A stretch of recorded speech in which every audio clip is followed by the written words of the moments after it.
ભાવનગર જિલ્લામાં state monitoring cell દ્વારા મોટી સફળતા હાથ ધરાઈ છે। મહુવા તાલુકાના ભાદરોડ ગામ નજીક દૂધના ટેન્કરમાંથી લાખો રૂપિયાનો વિદેશી દારૂ ઝડપી પાડવામાં આવ્યો છે। બનાવ પ્રાપ્ત મળતી માહિતી મુજબ દૂધના ટેન્કરમાં ખાસ ચોરખાનું બનાવી તેમાં વિદેશી દારૂ સંતાડવામાં આવ્યો હતો।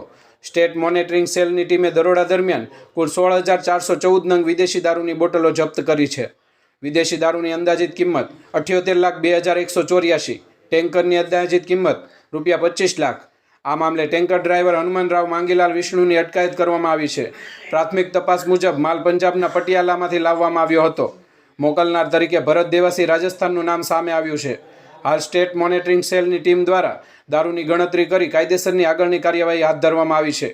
ભાવનગર જિલ્લામાં દારૂની હેરફેર સામે સ્ટેટ મોનિટરિંગ સેલની ટીમ દ્વારા કડક કામગીરીથી દારૂ માફિયામાં હડકંપ મચી ગયો છે।